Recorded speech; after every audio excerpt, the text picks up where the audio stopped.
Thank you and good afternoon. We have just finished two productive meetings of NATO foreign ministers to prepare for our summit later this year.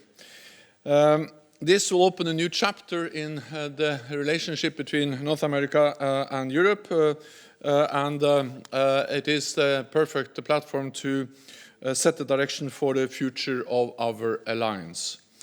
Ministers have had a very positive discussion on our NATO 2030 initiative. This is all about how NATO can continue to adapt to a rapidly changing security environment. With rising threats and systemic competition, major shifts in the global balance of power, and increasing challenges to the rules-based international order. I sense significant support for a bold and ambitious NATO 2030 agenda. We all agree that the transatlantic relationship embodied by NATO remains the cornerstone of our collective defense, central to our political cohesion and an essential pillar to the rules-based order. In response to a more dangerous and unpredictable security environment, we are considerably strengthening NATO's deterrence and defense. And we agree we must and will do more. This is the best way to demonstrate our solidarity, unity and political resolve. This is why I have proposed a substantial increase in common funding to support deterrence and defense in our alliance. We also discussed how we could strengthen NATO's role as the primary transatlantic platform to discuss and coordinate on all issues that affect our shared security. We addressed how we could boost our resilience by establishing minimum standards among allies for critical infrastructure, such as telecommunications and energy supplies. We agreed that we must enhance our work to maintain our technological edge and foster transatlantic cooperation on emerging and disruptive technologies, and focus on the security implications of climate change. I believe NATO can lead in this field and contribute to reaching the goal of net zero. Today, ministers took the first steps by agreeing a report which will increase our ability to understand, adapt and mitigate the security impact of climate change. Further, ministers discussed how we could adopt a more global outlook by strengthening cooperation with like-minded partners around the world, including the European Union, to protect the rules-based international order and tackle shared challenges, and by enhancing our ability to deliver training and support to our partners. Ministers welcomed the recommendation to update NATO's strategic concept. All these NATO 2030 proposals send a strong message of cohesion, solidarity and political resolve. Ministers also continued consultations on our presence in Afghanistan. We all see that there is no easy solution. There is no risk-free path ahead, and we need to prepare for all options. Ministers emphasized their full support to all efforts to reinvigorate the peace process, because a negotiated solution is the only way to achieve a sustainable peace, which prevents Afghanistan from again becoming a platform for international terrorism. All sides must seize this historic opportunity without further delay, and all regional and international actors must play their part to support a peaceful and stable Afghanistan. NATO has around 10,000 troops in Afghanistan.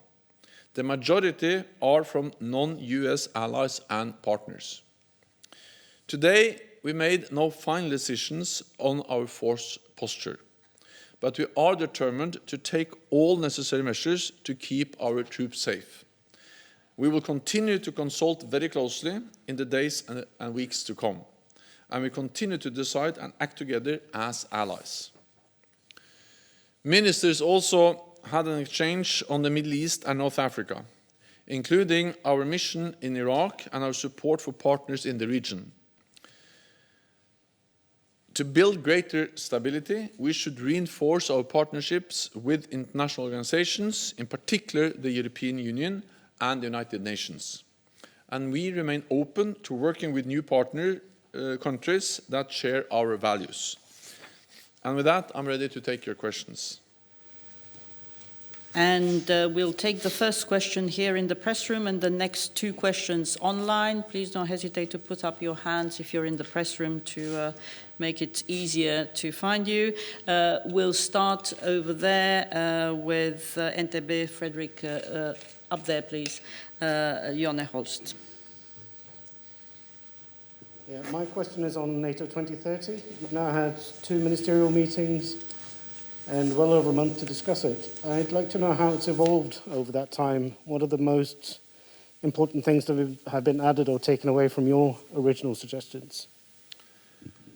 Today we had a very positive exchange on NATO 2030, and I sense there is broad agreement that we need a bold, forward-looking, ambitious agenda to be agreed when the NATO leaders meet later on this year, to address all the challenges we face as allies in a more competitive global world.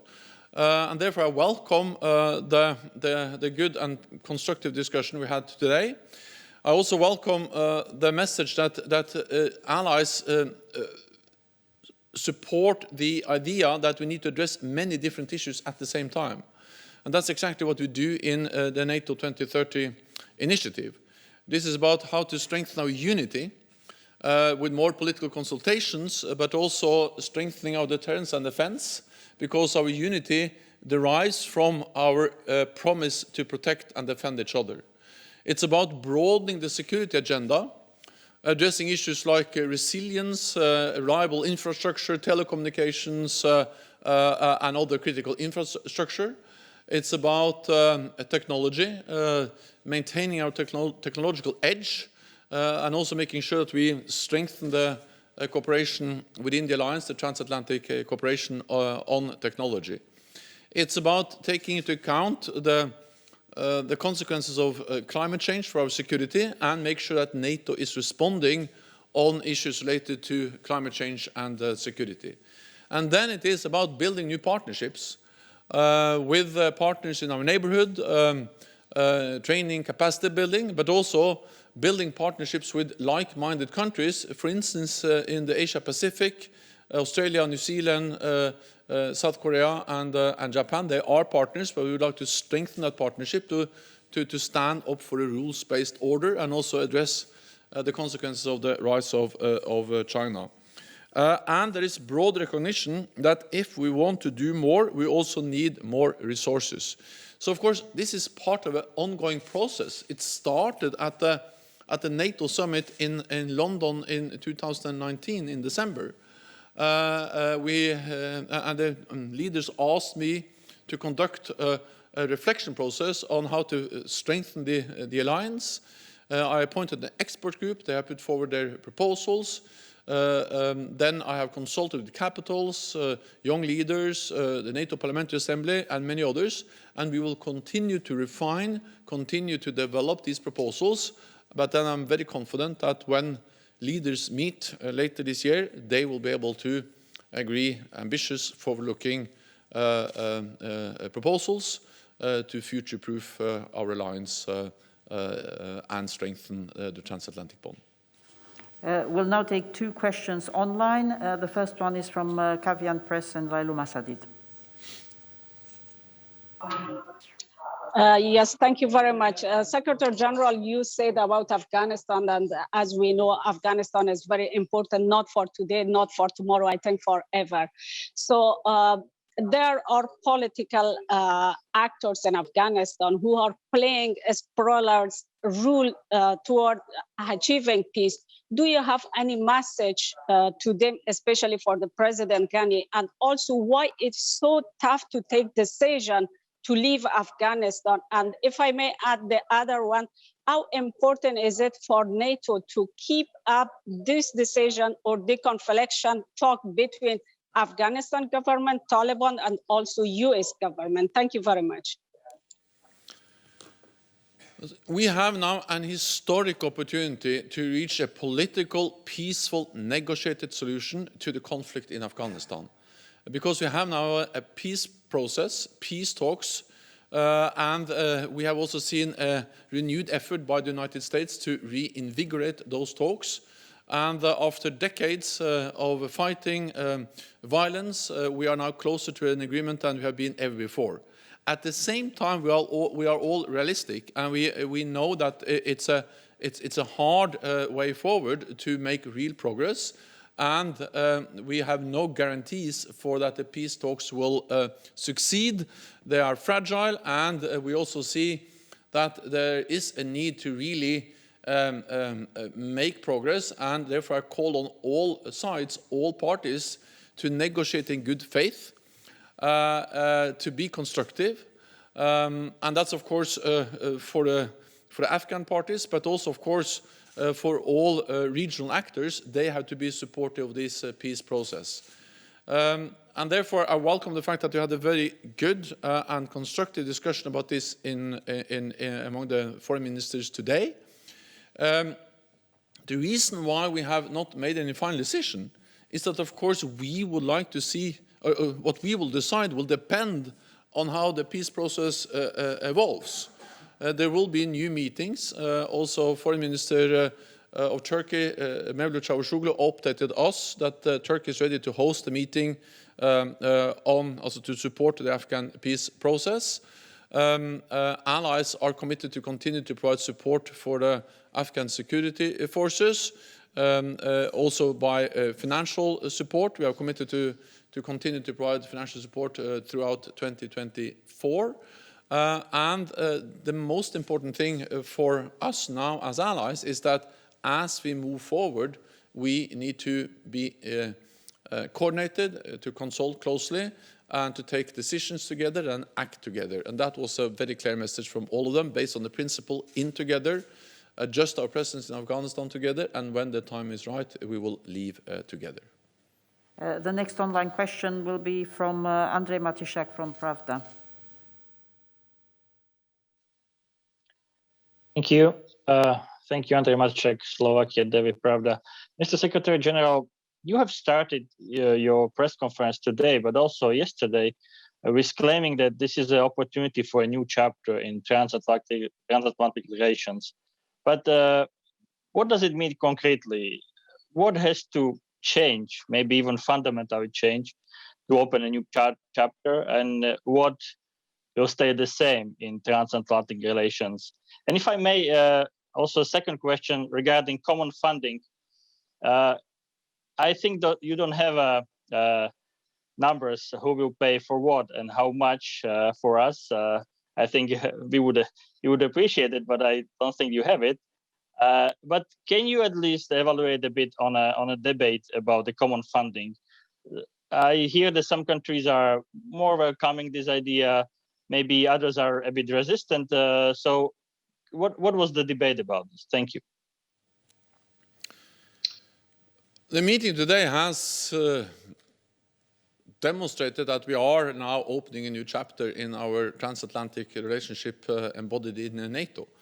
And therefore, allies also strongly welcome the very clear and strong message from Secretary Blinken, because he restated the message from President Biden that the United States really wants to rebuild the strength of this alliance, strengthen NATO, and make sure that we make NATO future-proof in a more competitive world.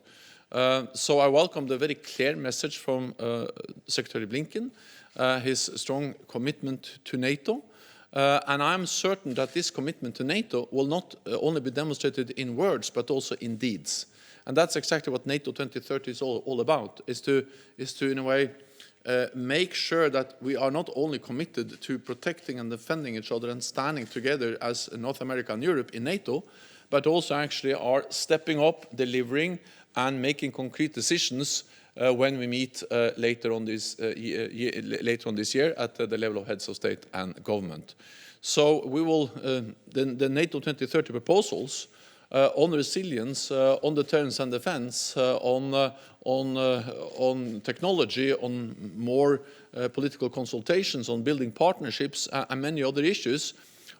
They are all about strengthening this alliance, strengthening the transatlantic bond within NATO. One of those proposals are common funding, because if we are going to do more, of course that will have some consequences for resources, for funding. You are right that we didn't discuss specific numbers, because this is an ongoing process. We will continue to discuss, and proposals will be refined. But I think we have to understand that over the last years we have seen a significant increase in defense spending from NATO allies, and only a fraction of total defense spending is allocated to common funded budgets. We have a military budget, we have a civilian budget, we have a budget for investments, and I have put forward proposals to substantially increase those budgets. Now allies discuss that. That's a normal part of the way we make decisions in NATO, but I sense there is a broad recognition of the need to allocate more resources if we're going to do more. Okay, we'll now come back to the press room, and then we'll take 3 more questions online. So we'll go to Greek Public TV, Eleni Zarkadoula. Thank you. Can you consider Turkey as a trustworthy ally, since its behavior, it's back and forth? Allow me to mention even HDP decision or Istanbul Convention. And secondly, are any steps made with the United States towards a solution or a compromise on S-400 issue? Thank you. There are differences and there are concerns, and I also expressed my concerns on some of these issues, for instance on the S-400, about the consequences of the Turkish decision to acquire a Russian air defense system. There are of course also other issues, including the situation in the Eastern Mediterranean. At the same time, I strongly believe that and also that's also part of the NATO 2030 agenda, is that we need to use NATO as a platform to consult and discuss when there are differences, as we see, for instance, related to some of the issues you mentioned. I also strongly believe that NATO can be a platform to try to find ways forward to address some of these differences and concerns. And we have seen over the last weeks and months that we have been able to make some important steps in the right direction, including establishing a deconfliction mechanism at NATO, where Turkish and Greek military experts meet and set up different communication lines and agree how to reduce the risk for incidents and accidents in the Eastern Mediterranean. This has also helped to pave the way for direct talks between Greece and Turkey on the underlying dispute in the Eastern Mediterranean. I also welcome the fact that despite the differences we see, NATO continues its naval presence in the Aegean, helping to implement the agreement between Turkey and the European Union on migration issues. And I think the strength of NATO is that by having NATO ships there, we're able actually to bring Turkey, Greece and the European Union together and help to implement an important agreement. So yes, there is no way to deny that there are differences. I have also expressed my concerns, but at the same time, I think we all have a responsibility to look into how can we address them, how can we try to find solutions, and also taking into account that Turkey is an important ally bordering Iraq and Syria, and Turkey has played an important role, not least in the fight against international terrorism, and no other ally hosts more refugees than Turkey. So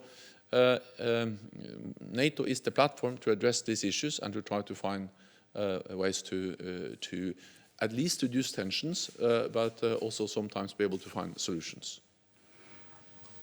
So the next question is also online from Alf Bjarne Johnsen, VG. Thank you. Mr. Secretary General, you have been a strong advocate for keeping up the international agreements on limitation of nuclear warheads. But last week, the United Kingdom released their integrated review with proposals on exceeding their nuclear stockpile and modernization of their weaponry. So I wonder, does all the member states agree that a stronger nuclear deterrence by adding new warheads is the right way to go for NATO? Or are there other alternative initiatives underway to step up deterrence in the NATO 2030 process? Thank you. So NATO's goal is a world without nuclear weapons. But as long as nuclear weapons exist, NATO will remain a nuclear alliance. NATO has been on the forefront of arms control for decades. And a part of the NATO 2030 agenda is also about how can we strengthen, how can we consult, how can we work more together to make progress on the arms control agenda. For instance, we welcome the recent decision by the United States and Russia to extend the New START agreement, which is the only remaining agreement limiting the number of nuclear warheads in the world.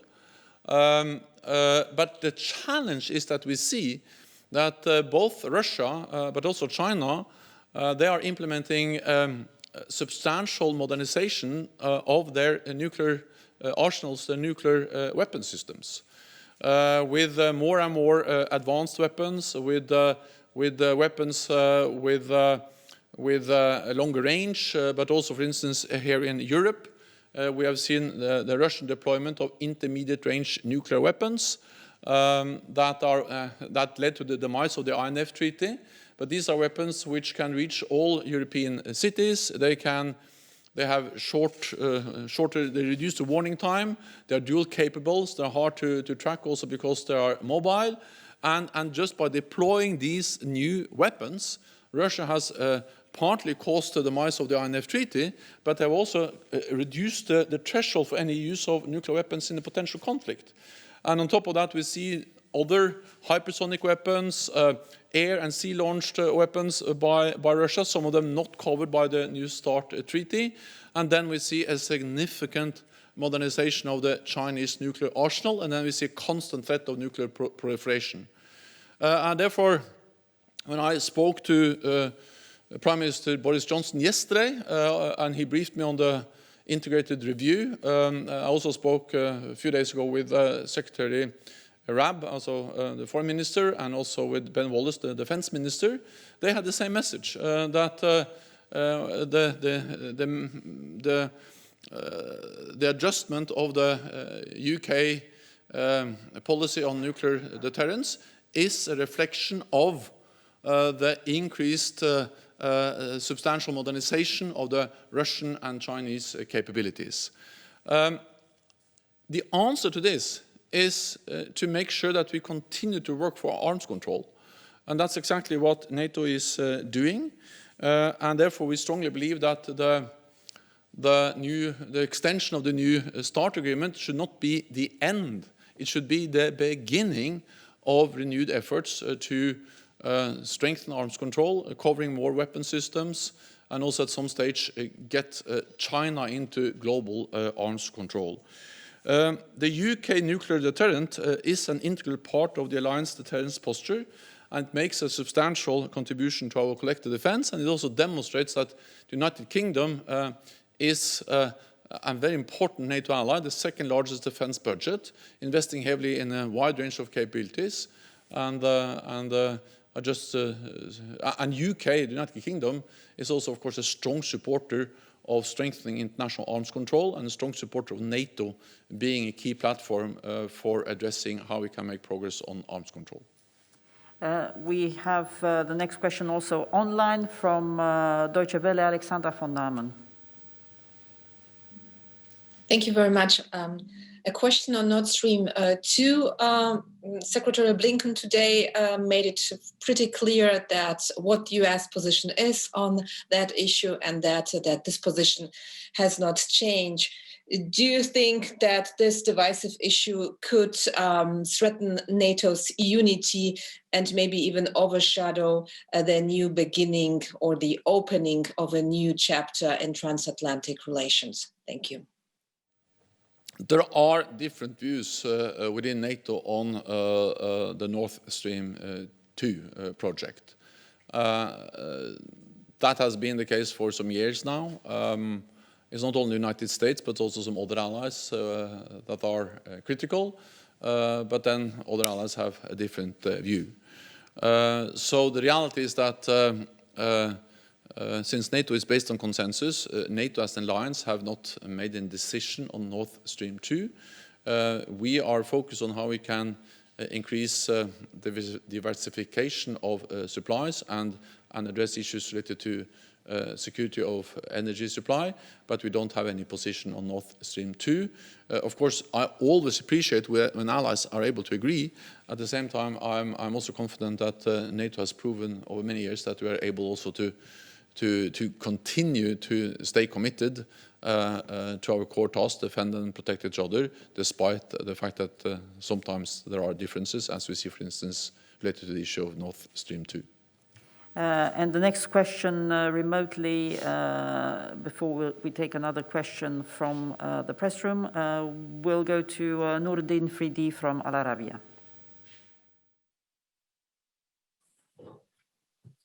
Thank you, Anna. Good afternoon, Secretary General. Can I ask you a question on NATO assistance to neighboring country in the south?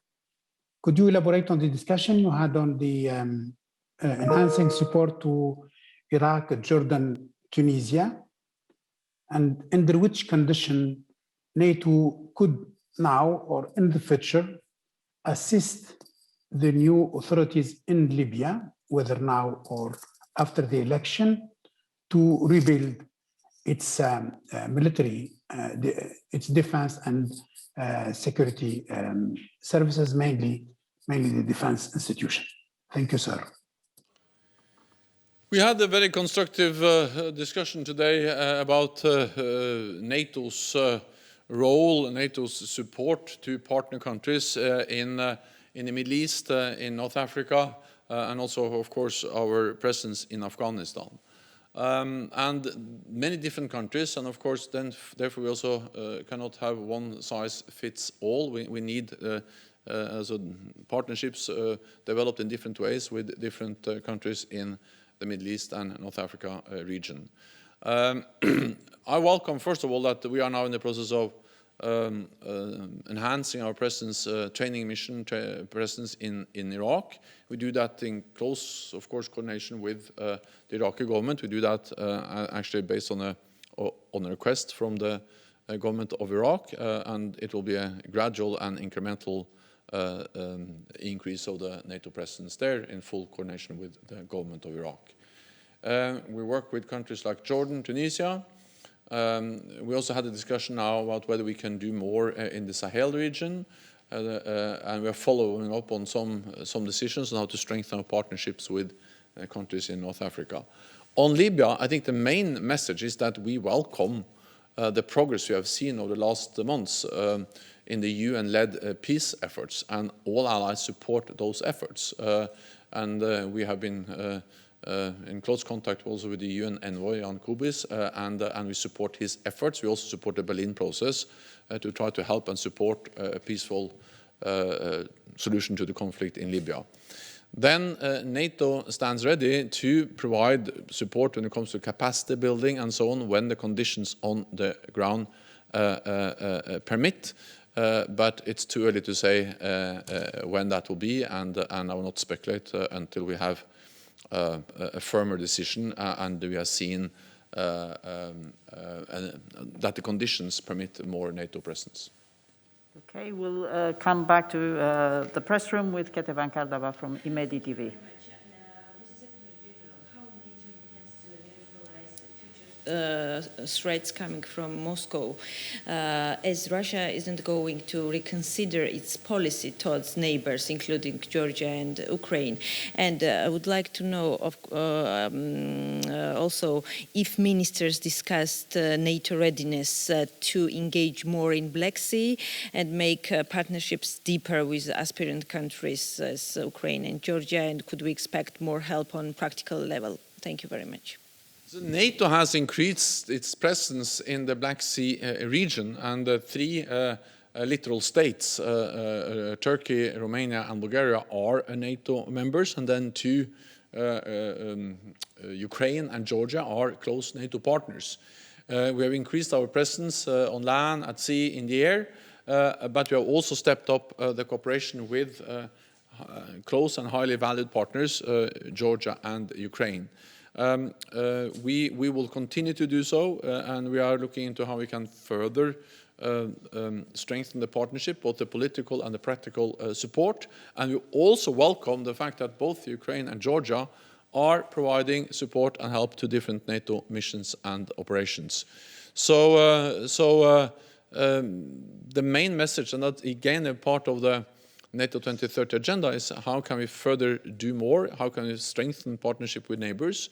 Because it is in our interest that our neighbors are stable and successful, and both Ukraine and Georgia are actually aspirant countries for NATO membership, and we support them also in implementing reforms so they can move forward on their Euro-Atlantic path. Okay. Well, I think the best way for us to send a clear message to Russia is partly that we have implemented the biggest reinforcement of our collective defense since the end of the Cold War, with new battle groups in the eastern part of the alliance, with higher readiness of our forces, with increased defense spending, with more exercises, and with stepping up our cooperation with partners like Georgia and Ukraine. I think that sends a very clear message to any potential adversary to NATO. And the final two questions will come from online, and we have Alexander Mitowski from Infomax. I think you can hear me. I would like a comment from the Secretary General on Macedonia's role in NATO missions abroad, in Afghanistan in particular. I would like a comment on Macedonia's role in stability in the region, particularly Kosovo. And as well, I would like to hear a comment from the Secretary General about the information that at least two Macedonian government officials couldn't get security clearance from NATO. Thank you. So first of all, I'm very proud that we actually on Friday can celebrate the anniversary of North Macedonia joining NATO. I also congratulated the Foreign Minister from North Macedonia in the meeting today on the anniversary of North Macedonia joining NATO.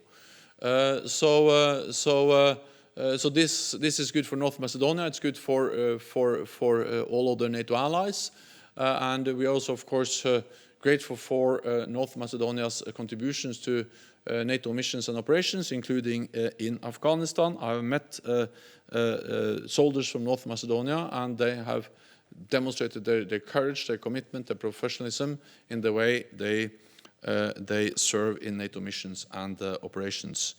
I will not comment on intelligence issues, but I can only say that we always have vetting procedures in NATO, which are important for us, and that's because we need to make sure that we are able to handle classified information, classified documents in a good way, and that's actually cornerstone of how we are able to exchange classified information is the different vetting processes we have. So again, North Macedonia, highly valued ally. The accession of North Macedonia into the alliance demonstrates that NATO's door is open, and congratulations on the first anniversary as a highly valued ally of the alliance. And for the last question, also online, we'll go to Latika Burke from the Sydney Morning Herald. Thank you, Secretary General. You've said a couple of times that you see this expanded role for Australia and some of the other non-NATO members. Could you explain what role you envision there? Is it going to be a continued advisory/partner role? Do you see some sort of formal expansion? First of all, I think it is important that we stand together because we are like-minded democracies. And when we see attacks on our rules-based international order, which has served Australia, NATO allies, and many other countries so well over so many decades, we need to stand up and defend this rules-based order. And just by strengthening the partnership, we are sending a clear message to countries like, for instance, China, which is actually undermining this rules-based order. I think also it is important that we demonstrate we're able to stand together when we see China trying to bully countries all over the world. They have behaved very badly against Australia after Australia asked for an independent investigation into the origins of the coronavirus. I have seen that myself when I was Prime Minister of Norway. The Norwegian Nobel Peace Prize Committee awarded the Peace Prize to a Chinese dissident, and then China just immediately imposed a lot of heavy measures against Norway. So this is a behavior that just calls on all like-minded democracies to stand together. Of course, we do that as 30 allies in NATO, but we also see the value of doing that with like-minded countries like Australia, New Zealand, Japan, South Korea in the Asia-Pacific region. I also visited Australia not so long time ago, and that was one of the main messages. Exchange of information, working together, also some participation in different activities are also things we are looking into, whether we can do more of that. But first of all, I think we should sit down and see how we can gradually expand and strengthen our partnership. Thank you very much. This concludes this press conference, but we'll see you tomorrow, some online, some here in the flesh. Thank you. Thank you.